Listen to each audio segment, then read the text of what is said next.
শুরুতেই আল্লাহ পাক রব্বুল আলামিন বলেন যে ইকরা বিসমি রব্বিকাল্লাযী খলাক।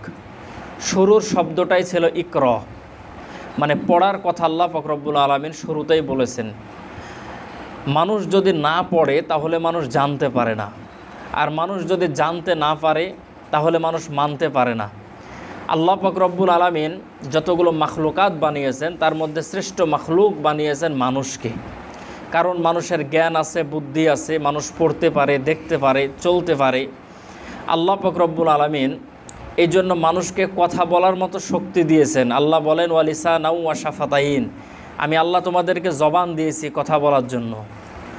অন্যান্য মাখলুকাতগুলো কথা বলতে পারে না, আমরা আমাদের মনের ভাব প্রকাশ করতে পারি। আল্লাহ পাক রব্বুল আলামিন হাজারো নিয়ামত দিয়ে আমাদেরকে ধন্য করেছেন। যখন আল্লাহ তাআলা কোরআনুল কারীম নাজিল করেন শুরুতেই বললেন যে ইকরা, পড়ো। কোন পড়া? বলে রবের নামের পড়া। রবের নামের পড়া মানুষ যদি পড়ে, আল্লাহ পাক রব্বুল আলামিনের পরিচয় যদি মানুষ পেয়ে যায়, তাহলে দুনিয়ার জীবন হবে তার সুন্দর, আখেরাতের জীবন হবে তার সুন্দর, এর মধ্যে কোনো সন্দেহ নাই। আমাদের এলাকার মধ্যে মাদ্রাসার অভাব নাই, বহু মাদ্রাসা। রুমের ভিতরে বসেছিলাম, চেয়ারম্যান সাহেব বললেন যে হুজুর মাদ্রাসা, অনেক মসজিদ হচ্ছে, কিন্তু আমরা দেখতে পাই যে সমস্ত মাদ্রাসাগুলো তৈরি হয়, অধিকাংশ মাদ্রাসাগুলো ছেলের মাদ্রাসা, বালক মাদ্রাসা, যেগুলো হাফেজিয়া মাদ্রাসাগুলো ছেলেদের মাদ্রাসা। মহিলা মাদ্রাসা আমাদের সমাজে প্রচলন খুব কম। কিন্তু আমাদের বর্তমান এখন যে সমাজের যে প্রেক্ষাপট, সমাজের যে অবস্থা, এই অবস্থাতে অন্তত পক্ষে প্রত্যেকটা ইউনিয়নে একটা করে মহিলা মাদ্রাসা দরকার। কারণ দেখেন, এই যে বাচ্চাগুলো যে বোরখা পরেছে, এখন যে বোরখার যে ফ্যাশন, মহিলা মাদ্রাসা যদি না থাকতো তাহলে বোঝা যেত না যে মহিলাদের বোরখা পরার নিয়ম এরকম। কথা বলেন ঠিক না? এখন আমাদের সমাজের বোরখার কি ডিজাইন, আসলে ডিজাইন কি, বোরখা কি পর্দা করার জন্য, আসলে ডিজাইনের জন্য তো না। কিন্তু মহিলা মাদ্রাসার বাচ্চাদের দেখেন পরনের মধ্যে যে বোরখা আছে সম্পূর্ণটা শরীয়ত সম্মত বোরখা, আলহামদুলিল্লাহ। আপনি আপনার মেয়েটাকে যখন নিয়ে এসে যখন ভর্তি করবেন মহিলা মাদ্রাসার মধ্যে, বোরখা যদি পরে নাই, 10টা মেয়ে যদি এক জায়গায় যদি থাকে, তাহলে বের করা মুশকিল যে কোনটা আপনার মেয়ে। হ্যাঁ, শুরু থেকেই যে মেয়েটা পর্দানিসীন হয়ে যে মেয়েটা বড় হয়, আল্লাহ পাক রব্বুল আলামিন তাকে হায়াতে বাঁচিয়ে রাখলে আলহামদুলিল্লাহ সে একজন দেশের ভালো মা হবে। এবং অনেক জনের উক্তি আছে যে আমাকে একটা ভালো মা দাও, আমি একটা ভালো দেশ উপহার দেব। আমাকে একটা ভালো মা দাও, আমি তোমাদেরকে সৈনিক উপহার দেব। আমাকে একটা ভালো মা দাও, আমি একটা ভালো রাষ্ট্রনায়ক উপহার দেব। এরকমভাবে অনেকের উক্তি আছে। আমাকে একটা ভালো মা দাও, তোমাদেরকে বিশ্ববিদ্যালয় দেখার জন্য ক্যামব্রিজ আর অক্সফোর্ডে যাওয়া লাগবে না। মায়ের কোল হলো সন্তানের জন্য সবথেকে বড় বিশ্ববিদ্যালয়। এই জন্য ভালো মা, ভালো আদর্শ মা গড়ার জন্য মহিলা মাদ্রাসার বিকল্প নাই। এই জন্য সকলের কাছে উদাত্ত আহ্বান থাকবে, সকলের কাছে দাবি থাকবে, যেখানে যে মহিলা মাদ্রাসা যে একটা তৈরি হয়েছে, মহিলা মাদ্রাসা যে প্রতিষ্ঠিত হয়েছে, আমরা যারা এলাকার যারা আছি, আমরা যারা দায়িত্বশীল আছি, এই মাদ্রাসার দিকে খেয়াল রাখবো ইনশাআল্লাহ। এবং আশেপাশে যে সমস্ত ছোট ছোট বাচ্চাগুলো আছে মাদ্রাসায় ভর্তি করব। আমি তো আমার মাহফিলে প্রত্যেকটা জায়গাতেই বলি, মহিলারা অনেক আসে, আমি বলি একটা মেয়ে 7, 8, সর্বোচ্চ 10 পর্যন্ত ওঠার পরে মেয়েদের বিয়ে দিয়ে দেয়। স্বাভাবিক, ভালো অনেক উপরে পড়তেছে, খুব অল্প সংখ্যক ফ্যামিলির মেয়েরা। তাহলে একটা মেয়ে যদি সর্বোচ্চ ক্লাস 10 পর্যন্ত পড়ার পরে যদি একটা মেয়ের যদি বিয়ে দেওয়া হয়, এরকমই চলতেছে, সেই মেয়েটা পড়তেছে, সেই মেয়েটা কোরআন জানে না, হাদিস জানে না, নামাজ পড়তে হয় কিভাবে জানে না, রোজার ফরজ, রোজার যে বিধানগুলো আছে সেগুলো জানে না, জাকাতের যে বিধান আছে জানে না, প্রাথমিক পর্যায়ের যে বিধানগুলো আছে একটা মেয়ে জানে না। আমি আমার যে মাদ্রাসা আছে দিগ্রামে, সেখানে ছোট ছোট বাচ্চাগুলো আসে, 160 জন বাচ্চা আসে পড়তে। তো দেখি কিছু কিছু বাচ্চা আছে খুব সুন্দর পড়া পারে।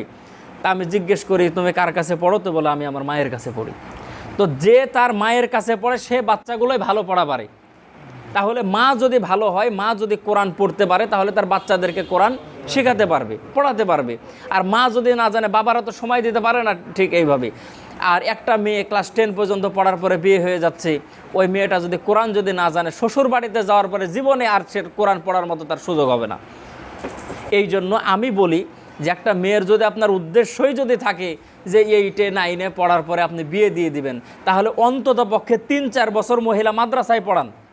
মহিলা মাদ্রাসায় সে সহি শুদ্ধভাবে কোরআন তেলাওয়াত শিখুক, সে সুন্দরভাবে নামাজের বিধানগুলো শিখুক, সে সুন্দরভাবে ফরজ বিধানগুলো শিখুক, তারপরে সেই পাশাপাশি সে এখানে বাংলা, অঙ্ক, ইংরেজিও পড়ানো হয়, এগুলোও শিখুক। সে বাংলা লাইনেও তার দক্ষ থাকবে এবং একজন আদর্শ মা হিসাবে সে সমাজের মাঝে প্রতিষ্ঠিত হবে। আরও বড় কষ্টের কথা হলো কি, যে আমাদের সমাজে যখন কোনো পুরুষ মানুষ মারা যায়, তখন মসজিদের ইমাম সাহেবের কাছে যাই, মুয়াজ্জিন সাহেবের কাছে যাই, আমার বাবা মারা গেছে, আমার দাদা মারা গেছে, একটু কাফনের কাপড়টা কেটে দেন, একটু গোসল কীভাবে করাতে হবে একটু করাই দেন। বিপত্তি হয় তখন, গণ্ডগোল লাগে তখন, মুসিবত হয় তখন, যখন দেখা যায় যে সমাজের ভিতরে কোনো মহিলা মানুষ মারা গেছে।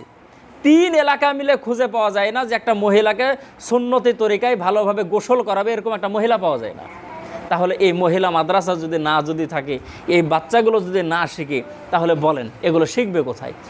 এই জন্য সম্মানিত উপস্থিতি, সকলের কাছে আমি উদাত্ত আহ্বান জানাবো যে মহিলা মাদ্রাসার বিকল্প নাই। মহিলা মাদ্রাসার অবশ্যই দরকার।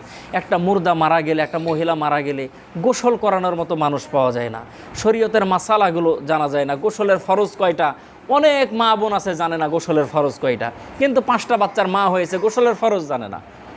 নামাজের ভিতরে বাইরে ফরজ কয়টা জানে না, নামাজের সুন্নাতে মুআক্কাদা কয়টা জানে না, নামাজের ওয়াজিব কয়টা সেটা অনেকেই আছে জানে না। কিন্তু আলহামদুলিল্লাহ এই যে যেখানে বাচ্চাগুলো আছে এদেরকে জিজ্ঞেস করবেন, দেখবেন অধিকাংশ বাচ্চাগুলোই পারে। এই জন্য মা বোনদেরকে বলবো, সম্মানিতা মা বোনেরা, আপনি দেখতেছেন যে আপনি হয়তো পর্দা করেন না, কিন্তু আপনার ছোট্ট মেয়েটা পর্দা করতেছে, তার কাছ থেকে আপনার শেখার বিষয় আছে, আপনি শিখবেন। আপনি হয়তো 5 ওয়াক্ত নামাজ পড়তেছেন না, কিন্তু গরম হোক আর শীত হোক আপনার ছোট্ট বাচ্চাটা মাদ্রাসার মধ্যে নামাজ পড়তেছে। এই জন্য আপনিও 5 ওয়াক্ত নামাজ পড়েন, আপনার পরিবারটাকে সুন্দর করেন। আপনার মেয়েকে দিয়েছেন আলহামদুলিল্লাহ। আপনার আশেপাশে যে সমস্ত মেয়েগুলো আছে, আমি স্কুল কলেজে পড়ার বিরোধিতা করতেছি না, ডান হাতের যেমন প্রয়োজন আছে বাম হাতেরও তেমন প্রয়োজন আছে। এখন অধিকাংশই বাচ্চা সিজারে, অধিকাংশ চিকিৎসার জন্য ভালো মেয়ে ডাক্তার পাওয়া যায় না। তাহলে আমাদের মুসলিম মেয়েরা যদি ভালো ডাক্তার হয়, তাহলে আমার বউ যদি চিকিৎসা করার জন্য যায় কোথায় যাব বলেন? তাহলে ভালো মহিলা ডাক্তারের প্রয়োজন আছে, ইঞ্জিনিয়ারের দরকার আছে, সব কিছুর দরকার আছে। ডান হাতের যেমন দরকার বাম হাতেরও তেমন দরকার।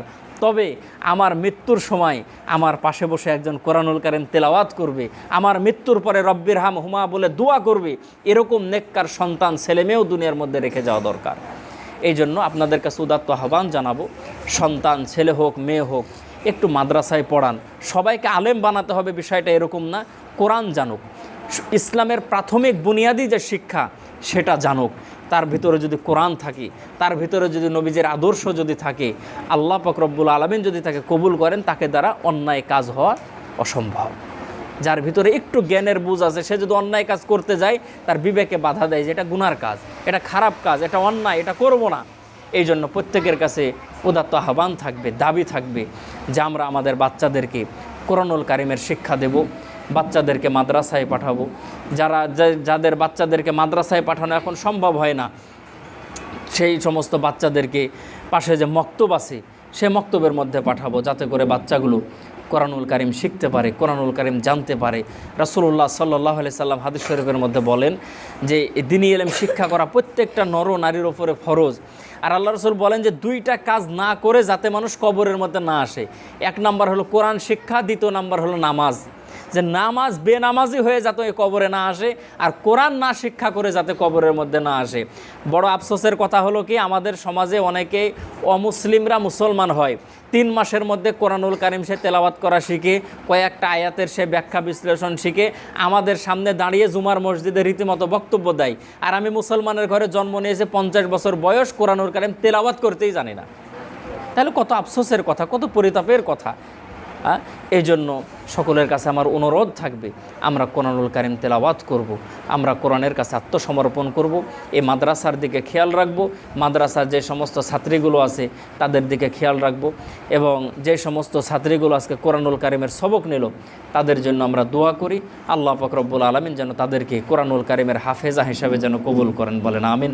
একটা মেয়ে যদি হাফেজা হয়, একটা মেয়ে যদি আলেমা হয়, আলহামদুলিল্লাহ খুব ভালো, সংসারের মধ্যে শান্তি থাকবে, স্বামীর ভালোবাসা ভালোবাসা কি, স্বামীর খেদমত, স্বামীর মহব্বত। অন্যান্য মেয়েরা যে বুঝে না বিষয়টা তা না, কিন্তু যার ভিতরে কোরআনের জ্ঞান থাকে, হাদিসের জ্ঞান থাকে, আদর্শ জ্ঞান থাকে। আয়েশা সিদ্দিকা রাদিয়াল্লাহু তাআলা আনহাকে আল্লাহ রাসূল ডাকলেন যে আয়েশা, আল্লাহ রাসূলের সঙ্গে সঙ্গে আয়েশা চলে এসেছেন। দীর্ঘক্ষণ আল্লাহ রাসূল কথা বলার পরে বললেন যে আয়েশা, আপনি বাইরে কি করতেছিলেন? বলে, ইয়া রাসূলুল্লাহ, আমি খোলার মধ্যে রুটি সেঁকতেছিলাম। বলে যে আমি ডাকলাম, আপনি চলে আসলেন, এত সময় রুটি কি আপনার পুড়ে যাবে না, নষ্ট হবে না? তাই আয়েশা সিদ্দিকা বলতেছেন যে ইয়া রাসূলুল্লাহ, রুটি কেন, গোটা দুনিয়া যদি পুড়ে যাক তো পুড়ে যাক, কোনো সমস্যা নাই। যখন আল্লাহর রাসূল আমাকে ডাক দিয়েছেন, আমার স্বামী আমাকে ডাক দিয়েছেন, তখন এই কাজ বাদ দিয়ে অন্য কাজ করার সময় আমার হাতে নাই। বলেন কয়জন মহিলা এটা বোঝে? এই জন্য দিনের বুঝ অত্যন্ত জরুরি, দিনের বুঝ অত্যন্ত জরুরি। সকলের কাছে অনুরোধ থাকবে বাচ্চাদেরকে কোরআনুল কারীমের শিক্ষা দেন। আমি যখন 2018 সালে ইমাম প্রশিক্ষণ দেই, তখন ঢাকা আগারগাঁয়ে একটা বৃদ্ধাশ্রম আছে। তো বৃদ্ধাশ্রমে দেখার জন্য গেছিলাম, অনেক কথা। তো সেই জায়গায় দেওয়ালের মধ্যে একটা লেখা ছিল, গেটের মধ্যে বড় করে একটা লেখা ছিল যে সন্তানকে সুশিক্ষা দিন, না হয় বৃদ্ধাশ্রমে থাকার প্রস্তুতি নিন। এই জন্য আমিও আজকের আলোচনা শেষের দিকে আপনাদেরকে বলতে চাই যে আমাদের এলাকায় হয়তো বৃদ্ধাশ্রম নাই, কেউ বৃদ্ধাশ্রমে রাখতেও যায় না, কিন্তু হয়তো গরুর গোয়াল ছাড়া আমাদের জায়গা হয়তো অন্য কোথাও হবে না। কারণ অধিকাংশ দেখতেছি যে মা বাবা সন্তান মা বাবাকে বাইরে রাখতেছে। ভালো এত বড় বাড়ি বানাইছে, কিন্তু এই ঘরের ভিতরে জায়গা হয় নাই। আর এই ঈদের পর একটা আমার মাহফিল ছিল তানোরে, ওই যে পাচন্দর ইউনিয়ন পরিষদের চেয়ারম্যান আব্দুল মতিন সাহেব, উনি একটা কথা বললেন, এত সুন্দর কথা লাগলো। উনি আমাকে আমার আগ দিয়ে উনি বক্তব্য দিলেন, আমাকে বললেন যে মাওলানা সাহেব, আমি কত জায়গায় বলছি এখন একটা বিচার করে আসলাম। সেই বিচারটা হলো যে 5টা ছেলে মাকে ভাত দেয় না। বলে এই এলাকার ভিতরে যতগুলো মুসলমান আছে আর যতগুলো আদিবাসী আছে, বলে একটা আদিবাসীকে দেখা যায় না যে ভিক্ষা করে, কিন্তু মুসলমান কতগুলো ভিক্ষা করে বলেন?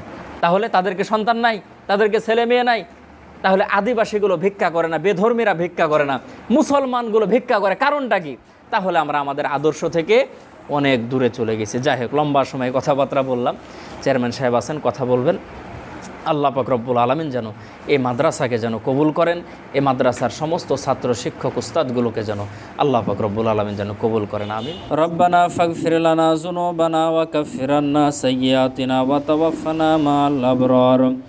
ইয়া আজিজু ইয়া গফফার ইয়া কারীম ইয়া সাত্তার ইয়া রহিম ইয়া জব্বার ইয়া খালিক ইয়া বার। আল্লাহুম্মা জিরনা মিনান নার। রব্বানা হাব লানা মিন আজওয়াজিনা ওয়া যুররিয়াতিনা কুররাতা আইনি ওয়াজআলনা লিল মুত্তাকিনা ইমামা। রব্বিরহামহুমা কামা রব্বায়ানি সাগীরা।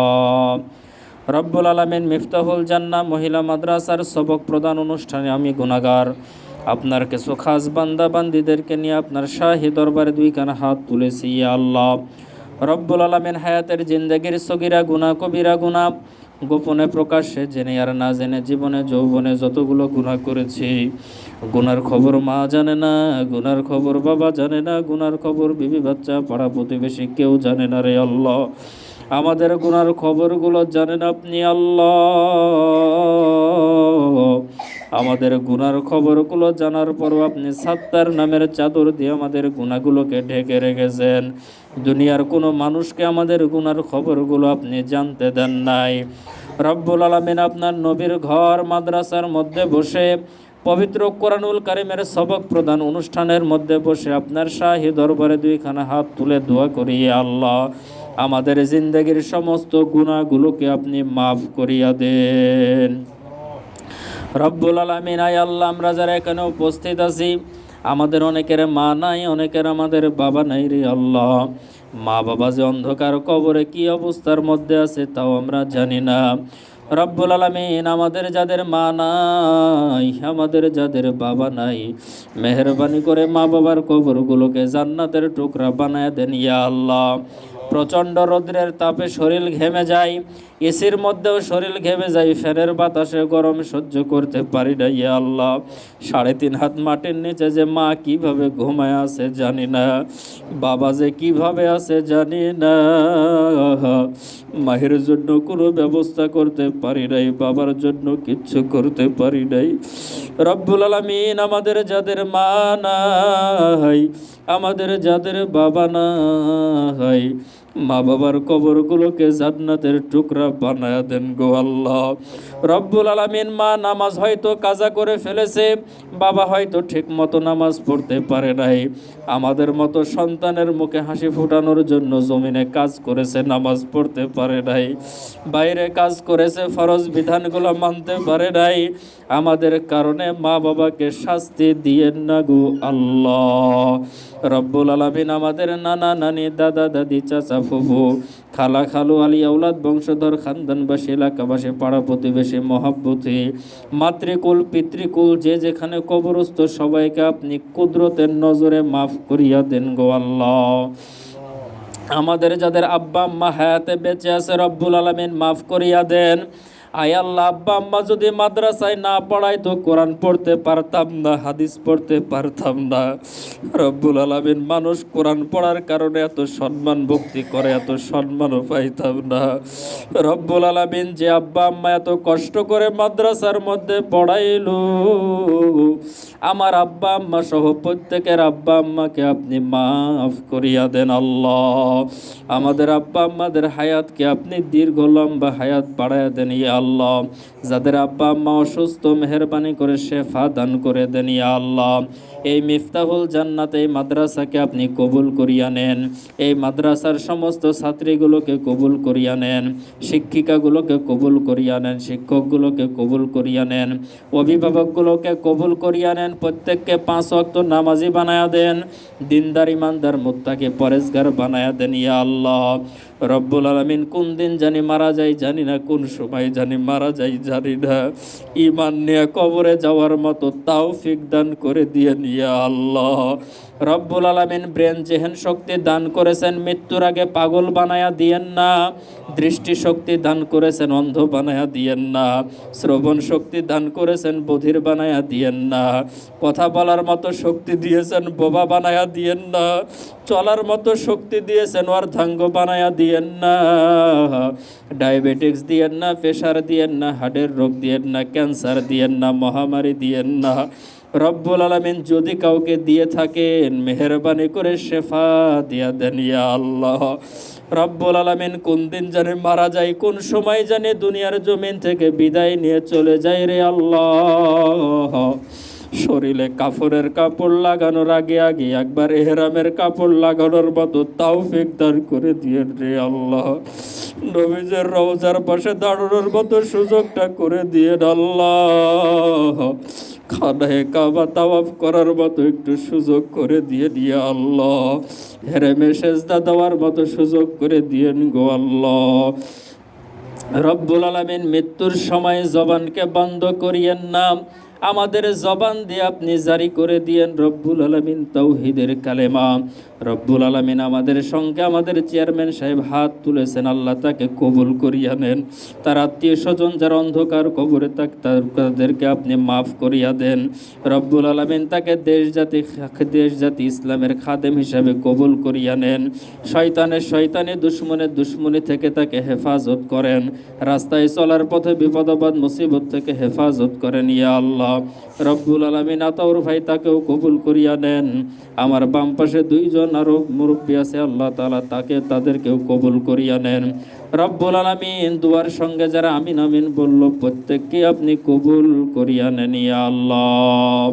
সুবহানা রাব্বিকা রাব্বিল ইজ্জাতি আম্মা ইয়াসিফুন ওয়া সালামুন আলাল মুরসালিন বিরহমাতিকা ইয়া আরহামার রাহিমিন।